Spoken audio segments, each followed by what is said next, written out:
Hello everyone, welcome back to the learning way. My name is Arpit और आज हम discuss करेंगे आइल्स लिसनिंग सेक्शन के बारे में।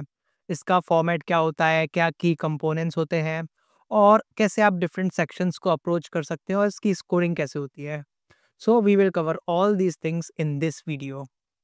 अगर आप आइल्स की प्रिपरेशन कर रहे हैं then keep watching this video till the end, क्योंकि अगर आप आइल्स लिसनिंग सेक्शन में अच्छा स्कोर कर लेते हैं तो आपका ओवरऑल आइल्स बैंड भी इम्प्रूव होता है।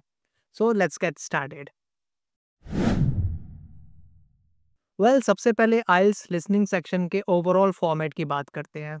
आइल्स लिसनिंग में टोटल 40 क्वेश्चंस होते हैं जो कि आपको 30 मिनट्स में सॉल्व करने होते हैं।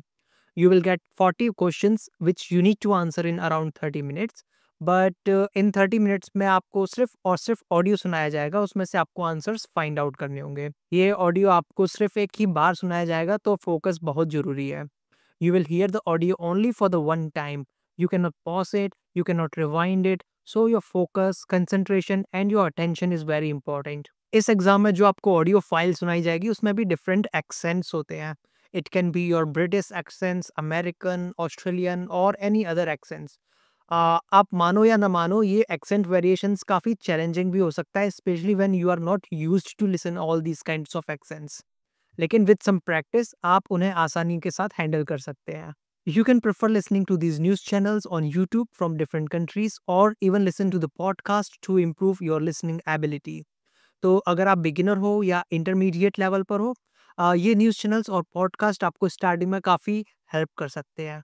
आइल्स लिसनिंग टेस्ट में आपको कोई स्पेशल या खास स्किल की ज़रूरत नहीं होती। इसमें जो भी ऑडियो सुनाया जाएगा वो आपकी डेली लाइफ या बेसिक एकेडमिक टॉपिक्स पर ही बेस्ड होता है। जैसा कि मैंने बताया कि आइल्स लिसनिंग सेक्शन में टोटल 40 क्वेश्चंस होते हैं और ये 40 क्वेश्चंस टोटल 4 पार्ट्स में डिवाइड होते हैं और हर पार्ट एक अलग तरह का होता है। So let's go part by part. First part mostly एक सिंपल कन्वर्सेशन होता है, जैसे दो लोग किसी बुकिंग के बारे में बात कर रहे हैं या किसी शॉप में कस्टमर और मैनेजर के बीच में बात चल रही है या किसी ने बैंक में क्रेडिट कार्ड के लिए अप्लाई किया है, तो उसके लिए कॉल पर बात हो रही है। इस तरह की कोई भी सिचुएशंस हो सकती हैं। यहाँ mostly fill in the blanks type के क्वेश्चंस होते हैं और आपको आंसर्स थोड़े डायरेक्ट मिल जाते हैं, ज़्यादा घुमा फिरा कर बात नहीं करते या फिर वो ज़्यादा कंफ्यूज नहीं करते इस सेक्शन में।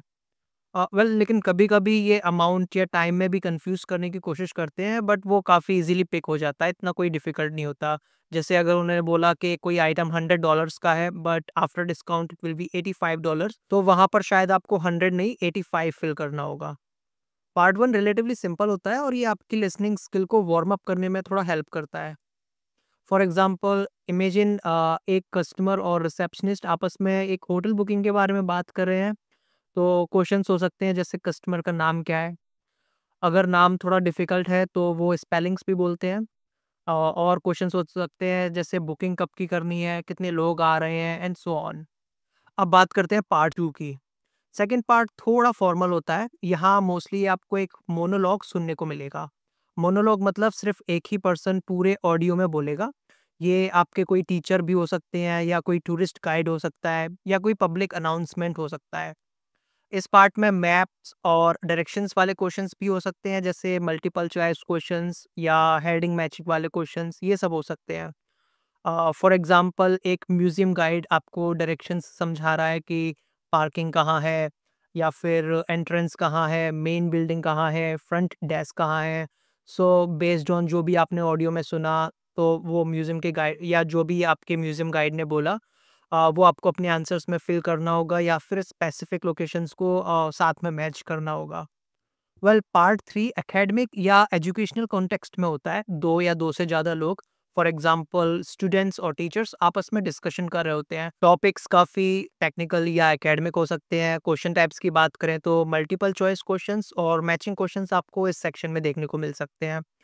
फॉर एग्जांपल 2 स्टूडेंट्स और एक टीचर के बीच में कोई असाइनमेंट को लेकर बात चल रही है या डिस्कशन चल रहा है। स्टूडेंट्स कंफ्यूज्ड हैं कि किस टॉपिक पर प्रोजेक्ट बनाया जाए और उनके टीचर उनके इंटरेस्ट के बेसिस पर उनका टॉपिक सेलेक्ट करने में हेल्प करते हैं। तो लगभग इस तरह के क्वेश्चंस आपको पार्ट 3 में मिल जाएँगे। इस तरह के क्वेश्चन सॉल्व करने में काफ़ी फ़ोकस्ड रहना पड़ता है और समझना पड़ता है कि कब कौन बोल रहा है, स्टूडेंट्स बोल रहे हैं कि टीचर्स बोल रहे हैं, which is very important in this section. अब आता है सबसे लास्ट पार्ट जो कि सबसे चैलेंजिंग है, क्योंकि यहाँ पर एक एकेडमिक लेक्चर आपको सुनने को मिलेगा और ये कभी-कभी रियल लाइफ में भी बोरिंग हो सकता है। लगातार क्लास में बैठे रहना, ध्यान से सुनना काफ़ी मुश्किल होता है। बट यहाँ पर आपको इस एग्ज़ाम में 3 से 4 मिनट का थोड़ा डीप फोकस चाहिए to get most of your answers right. But believe me, practice के साथ में ये पार्ट भी आपको पार्ट 1 की तरह ईज़ी लगने लगेगा, क्योंकि यहाँ पर भी mostly fill in the blanks ही होते हैं। ये पार्ट किसी भी टॉपिक पर हो सकता है, जैसे history, science, technology and so on.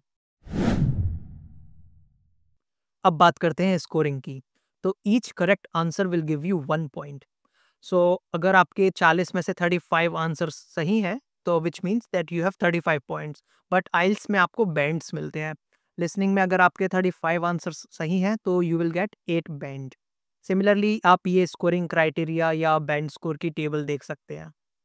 मतलब अगर आपको बैंड 7 या बैंड 8 टारगेट करना है, तो आपको 30 या उससे ज़्यादा क्वेश्चंस के सही आंसर्स देने पड़ेंगे। आइल्स लिसनिंग सेक्शन में अच्छा स्कोर करने के लिए कुछ इंपॉर्टेंट टिप्स और टेक्निक्स याद रखना काफ़ी हेल्पफुल होता है। So now let's go over with some essential tips. Number 1 is read questions before listening. Well, हर सेक्शन के स्टार्टिंग में आपको कुछ सेकंड्स दिए जाते हैं जिसमें आपको क्वेश्चंस पढ़ने के लिए बोला जाता है। तो आप इस टाइम में क्वेश्चंस को अच्छे से ना सिर्फ पढ़ें, बल्कि समझें भी, की इन्फॉर्मेशन हाईलाइट करें, अंडरलाइन करें, जिससे कि आपको आंसर्स फाइंड आउट करने में काफ़ी हेल्प मिलेगी। Number 2 is focus on keywords. Her questions में कुछ इंपॉर्टेंट कीवर्ड्स होते हैं। उन कीवर्ड्स को आइडेंटिफाई करने से आप स्पेसिफिक इन्फॉर्मेशन को या फिर उस पर फोकस कर सकते हैं और अननेसेसरी पार्ट पर टाइम वेस्ट नहीं करेंगे। Next tip is practice different accents. Well, IELTS listening exam में ब्रिटिश, अमेरिकन या ऑस्ट्रेलियन एक्सेंट्स हो सकते हैं। So as I mentioned earlier, listen to the different accents. There are a lot of free resources available online which can help you to understand English with the different accents. And you will feel more comfortable while practicing and even in your real exam. Next is avoid distractions and stay focused. आपको audio सिर्फ और सिर्फ एक ही बार सुनाया जाएगा, तो focus बहुत ज़रूरी है। अगर फोकस चला गया तो चांसेस है कि आपके लगातार 3 से 4 आंसर्स भी मिस हो सकते हैं। Number 5 is don't leave any blanks. Well, गेसिंग कभी-कभी हेल्पफुल होती है, तो इसमें कोई नेगेटिव मार्किंग भी नहीं है। तो अगर आपको कुछ समझ नहीं आ रहा है, तो एक वेल एजुकेटेड गेस कर सकते हैं, लेकिन आंसर्स कभी भी खाली ना छोड़ें। तो ये था एक detailed overview of IELTS listening section.